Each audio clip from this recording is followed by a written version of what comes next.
ವಿರೋಧ ಪಕ್ಷದವರು ಸರ್ಕಾರವನ್ನು ಟೀಕೆ ಮಾಡ್ತಾರೆ. ಕಳೆದ 3 ತಿಂಗಳಿಂದ ಅನ್ನಭಾಗ್ಯ ಯೋಜನೆ ಹಣ ಬಂದಿಲ್ಲ, ವರಲಕ್ಷ್ಮಿ ಯೋಜನೆ ಹಣ ಬಂದಿಲ್ಲ,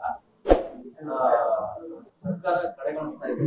ನೋಡಿ, ಅದು ಅವ್ರ ಡಿಪಾರ್ಟ್ಮೆಂಟ್ ಅದ, ಅವ್ರು ಉತ್ತರ ಕೊಡ್ತಾರೆ. ಈಗ ಅವ್ರ ಇಲಾಖೆಯಿಂದ ಹೆಂಗ್ ಕೊಡ್ಲತ್ತ ಸಂಬಂಧಪಟ್ಟವ್ರು ಕೇಳಿದ್ರೆ ಅದಕ್ಕೆ ಏನೋ ಸರಿಯಾಗಿ ಉತ್ತರ ಕೊಡ್ಬೋದು. ಈಗ ನನಗೆ ಕೇಳಿ ನನ್ನ ಇಲಾಖೆ ಕೇಳಿ ಅಷ್ಟು ಮಾತ್ರ ಹೇಳ್ಬೋದು ನಾವು. ಇಲ್ಲ ನೀವು ಮತ್ತೆ ಸುತ್ತಾಕಿ ಇಲ್ಲ ನನಗೆ ಸಂಬಂಧಪಟ್ಟ ಇಲಾಖೆ ಅಲ್ಲ, ನನಗೆ ಸಂಬಂಧ ಬರುವುದಿಲ್ಲ.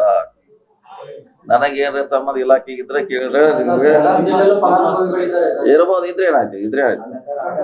ಅದ ಆ ಇಲಾಖೆಯವ್ರ ನಡೆಸಿದ್ರು, ನಾ ಏನ್ ಮಾಡ್ಬೇಕು? ಇರ್ಬೋದು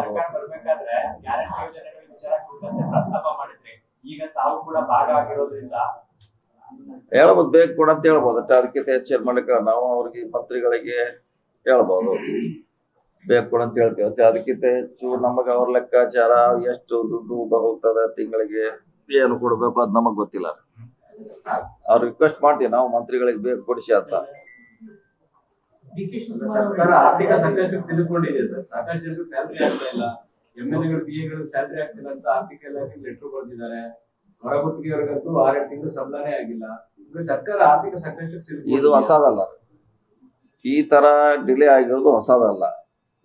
ಯಾವುದೇ ಸರ್ಕಾರ ಬಂದಾಗ ಡಿಲೇ ಆಗಿ ಪೇಮೆಂಟ್ ಮಾಡೋದು ನೂರಾರು ಉದಾಹರಣೆಗಳಿದಾವ. ಸೊ ನಮ್ ಸರ್ಕಾರ ಬಂದ್ಮೇಲೆ ಆಗಿಲ್ಲ. ಸೊ ಹಿಂದಿನ ನೀವು ದಾಖಲೆ ತೆಗೆದು ನೋಡ್ರೆ ಅವಾಗ ಕೂಡ ಹಿಂಗ ಆಗಿದಂತ ಉದಾಹರಣೆ, ಡಿಲೇ ಪೇಮೆಂಟ್ ಆಗಿದ್ದು ಸಾಕಷ್ಟು ಇದೆ. ಅದು ಸಂಬಳ ಇರ್ಬೋದು, ಗುತ್ತಿಗೆದಾರರ ಪೇಮೆಂಟ್ ಇರ್ಬೋದು, ಬೇರೆ ಏನಾರು ಇರ್ಬೋದು, ಸಾಕಷ್ಟು ಸರಿ ಆಗಿದ್ದು ಉದಾಹರಣೆ ಇದೆ. ಆದ್ರೆ ಕೊಡ್ಲಿಕ್ಕೆ ಬೇಕು, ಸರ್ಕಾರ ಕೊಡ್ತದೆ, ಲೇಟ್ ಆದ್ರೂ ಕೂಡ ಕೊಡ್ಲೇಬೇಕು, ಕೊಡ್ತಾರೆ. ಹೇಳಿದ್ರೆ ಬಂದಿದೆ, ಅದು ನಾಳೆ ಮೀಟಿಂಗ್ ಇದೆ ನ್ಯಾಷನಲ್ ಹೈವೇ ಅವ್ರ ಜೊತೆ. ನಾವು ಜೂನ್ 30 ಮುಗಿಸ್ತೀವಿ ಅಂತ ಹೇಳಿದ್ದಾರೆ ಲಾಸ್ಟ್ ಟೈಮ್ ವಿಸಿಟ್ ಮಾಡಿದಾಗ. ಈಗ ನಾಳೆ ಇನ್ನೊಂದ್ಸಾರಿ ಕೇಳ್ತೀವಿ, ನಾಳೆ ಮೀಟಿಂಗ್ ಇದೆ. ಇಲ್ಲ, ಎಕ್ಸಿಸ್ಟಿಂಗ್ ರೋಡ್ ಇದ್ ರೋಡನ್ನ ವೈಡ್ನಿಂಗ್ ಮಾಡಿ ಮಾಡೋದು ಅಷ್ಟೇ. ಟನಲ್ ಸಪ್ರೇಟ್ ಇಶ್ಯೂ, ಅದು ಇದು ಬೇರೆ, ಅದು ಇನ್ನೂ ಬಂದೇ ಇಲ್ಲ. ಅದು ಬೇರೆ 3 ಕಿಲೋಮೀಟರ್ ಟನಲ್ ಮಾಡೋ ಈ ಚರ್ಚೆ, ಅದು ಸಪ್ರೇಟ್ ಆಗಿದೆ. ಮೊದಲು ನಾವು ಇದ್ದನ್ನ ವೈಡನ್ ಮಾಡಿ ಕನೆಕ್ಟ್ ಮಾಡ್ಲಿಕ್ಕೆ ಅಷ್ಟು ಮಾತ್ರ ಮಾಡ್ತಾ ಇದೀವಿ. ಪರಿಸರ ಸೂಕ್ಷ್ಮ ವಲಯ ಮತ್ತು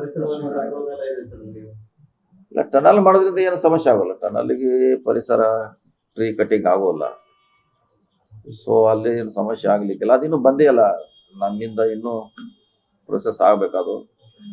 ಈಗ ಇದ್ದದನ್ನ ವೈಡ್ನಿಂಗ್ ಮಾಡಿ ಸಂಚಾರಕ್ಕೆ ಸುಗಮವಾಗಿ ಮಾಡ್ಲಿಕ್ಕೆ ಪ್ರಯತ್ನ ಮಾಡ್ತಾ ಇದ್ದೀವಿ. ಕೇಂದ್ರ ಸಚಿವರು ರಾಜ್ಯಕ್ಕೆ ಹೋದಾಗ ಸರ್, ಅಶ್ವಿನಿ ವೈಷ್ಣವ್ ಅವರು ಬೆಂಗಳೂರಲ್ಲೂ ಕೂಡ ಮತ್ತು ಬೇರೆ ಬೇರೆ ಭಾಗದಲ್ಲೂ ಟನಲ್ ರಸ್ತೆಗಳನ್ನ ಮಾಡೋದು ಸೂಕ್ತ ಅಲ್ಲ ಅನ್ನೋ ಅಭಿಪ್ರಾಯವನ್ನು ಅದು ಟೆಕ್ನಿಕಲ್ ಟೀಮ್ ಡಿಸೈಡ್ ಮಾಡ್ಬೇಕಲ್ಲ. ಈಗ ನನಗೂ ಗೊತ್ತಿಲ್ಲ, ಅವ್ರಿಗೂ ಗೊತ್ತಿಲ್ಲ ಯಾಕೆ ಮಾಡ್ಬೇಕು ಯಾಕೆ ಮಾಡ್ಬಾರ್ದು ಅಂತ.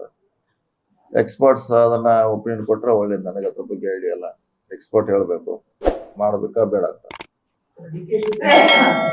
ಸಿದ್ದರಾಮಯ್ಯನವರು ದಿನ ಬೆಳಗ್ಗೆ ಸಿದ್ದರಾಮಯ್ಯ ಜಪ ಮಾಡ್ತಾರೆ, ಸಿದ್ದರಾಮಯ್ಯನವರು ದುರುಪಯೋಗ ಮಾಡ್ಕೊತಾ ಇದ್ದಾರೆ ಅಂತ ಹೇಳ್ತಾರೆ. ಈಗ ನೀವು ಕೇಳ್ತಾದ್ರೆ ಹೇಗೇನ್ ಹೇಳ್ಬೇಕು ನಾವು? ಈಗ ನೀವು ಕೇಳಿದ್ವಿ ನಾವೇನ ಬಂದೆಯಲ್ಲಿ ಹಿಂಗ್ ಹೇಳಲ್ಲ. ಈಗ ಏನ್ ಮಾಡೋರು ನೀವು? ದುರುಪಯೋಗ ಮಾಡ್ತಾರೆ. ಈಗ ಸುತ್ತಾಕಿ ಮತ್ತದ ಅಲ್ಲಿ ತಂದ ಹಚ್ಚಿಬಿಡ್ತಾರೆ ನಮಗೆ. ಅವಾಗ ಹೇಳಿಸ್ಬಿಡ್ತಾರೆ. ಈಗ ಉಡುಪಿಯಲ್ಲಿ ಅದನ್ನೇ ಕೇಳ್ತಾರ, ಮಂಗಳೂರಲ್ಲಿ ಅದನ್ನೇ ಕೇಳ್ತಾರ, ಪುತ್ತೂರಲ್ಲಿ ಅದನ್ನೇ ಕೇಳ್ತಾರ, ಸುಳ್ಳ್ಯದಾಗ ಅದನ್ನೇ ಕೇಳಿದ್ರು. ನಾವೇನ್ ಮಾಡುದು? ಈಗ ನಮಗೂ ಲಿಮಿಟೇಷನ್ ಇದೆ, ಪೇಷನ್ಸ್.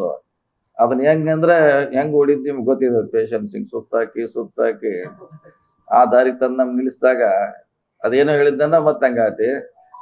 ಈಗ ಅದ್ ನನಗೆ ಸಂಬಂಧಪಟ್ಟ ವಿಷಯ ಅಲ್ಲ, ನೀವ್ ಯಾರು ಹೇಳಿದಾರ ಅವ್ರು ಕೇಳ್ಕೊಳ್ಳಿ.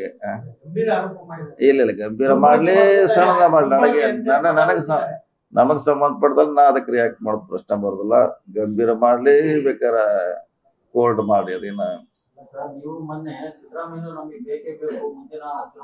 ಅದು ಮುಗಿದೋಯ್ತದ, ಅಲ್ಲಿಗೆ ಮುಗಿತೈತ, ಅಲ್ಲಿ ಮುಗಿತದ, ಅದು ಮುಗಿತ ಅಲ್ಲಿಗೆ. ಅವ್ರು ಹೇಳೋದಕ್ಕೆ ನಾ ಮಾಡ್ಲಿಲ್ಲ, ಅವ್ರು ಏನ್ ಹೇಳ್ತಾರೆ ಹೇಳ್ಕೊಳ್ಳಿ. ನಂದು ಹೇಳ್ಬೇಕಾಯ್ತು, ಹೇಳಿ ಮುಗಿದೋಯ್ತು. ಈಗ ಮತ್ತೆ ಅದ್ರ ಬಗ್ಗೆ ಮತ್ತೆ ಸುತ್ತಾಕಿ ಹೇಳೋದ್ರ ಅವಶ್ಯಕತೆ ಇಲ್ಲ. ಈಗ ನಮ್ಮ ಇಲಾಖೆ ಬಗ್ಗೆ ಬೇರೆ ಇದ್ರ ಹೇಳ್ತೀನಿ ಅಷ್ಟೇ. ಮತ್ತೆ ಹೇಳಿದ್ರೆ 2 ಸಲ ಹೇಳ್ಬೇಕು. ಈಗ 2 ಸಲ ಹೇಳ್ಬೇಕು, ಅದಕ್ಕೆ ಹೇಳಿ 2 ಸಲ ಹೇಳ್ಬೇಕು ಸಮಾವೇಶ ಬಗ್ಗೆ.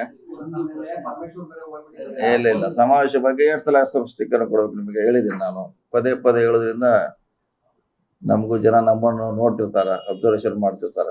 ಪದೇ ಪದೇ ಒಂದೇನ ಒಂದು 10 ಸಲ ಹೇಳೋದು ಸರಿ ಅಲ್ಲ. ಒಂದು ಪ್ರಶ್ನೆ, ಇದೆಲ್ಲ ಕನ್ಫ್ಯೂಷನ್ಗಳಿಗೆ ಅಥವಾ ಒಂದಷ್ಟು ಪ್ರಶ್ನೆಗಳಿಗೆ ಯಾವಾಗ ಫುಲ್ ಸ್ಟಾಪ್ ಇದೆ? ಯಾರು ಹಿಡಿದಾರ ಅವ್ರನ್ನ ಇದು ಕೇಳ್ಬೇಕು. ನೀವು ಯಾರು ಅಧಿಕೃತ ಸ್ಥಾನದಲ್ಲಿ ಇದ್ದಾರೆ ಅವ್ರು ಕೇಳಿ ಅವ್ರಿಗೆ ಉತ್ತರ ಕೊಡ್ತಾರೆ. ಈಗ ನಾವು ಕೇಳಿದ್ರೆ ನಾವೇನ್ ಕೊಡೋದು? ನಮ್ದು ವ್ಯಾಪ್ತಿಗೆ ಇದು ಯಾವ್ದು ಬರೋಲ್ಲ. ಸಿದ್ದರಾಮಯ್ಯ ಮುಂದುವರೆದ್ರೆಲ್ಲ ಮುಗಿಯುತ್ತೆ ಸರ್. ಮತ್ತೆ ಅಲ್ಲಿಗೆ ಬಂದ್ರೆ ನಾವೇನು ಹೇಳಕ್ಕೆ ಆಗೋಲ್ಲ. ಅಂತ ಯಾವಾಗ? ಸಾರಿ ನಾ ಹಾಗೆಲ್ಲ ಪ್ರತಿ ಸಾರಿ ಹೇಳಲಿಕ್ಕೆ ಆಗೋಲ್ಲ. ನಂದು ಲಿಮಿಟೇಷನ್ ಇದೆ, ನನಗೂ ಇತಿ ಮಿತಿ ಇದೆ. ಹೌದು ಹೇಳಿ, ಮತ್ತೆ ಬೇರೆ ಇದ್ರೆ MLC ನಾಮನಿರ್ದೇಶನ ಸಂಬಂಧಪಟ್ಟಂತೆ ನೀವು ಕೂಡ ಒಂದೆರಡು ಹೆಸರು ಕೊಟ್ಟಿದ್ದೀನಿ ಅಂತ ಹೇಳಿದ್ರಿ. ಏನಾದ್ರು ಒಂದೇ ಚಾನ್ಸ್ ಇಲ್ಲ, ಇನ್ನು 2 ಇಲ್ಲದ ಕೊಡುದಿಲ್ಲ. ನೆಗ್ಲೆಕ್ಟ್ ಮಾಡ್ಬಿಟ್ರೆ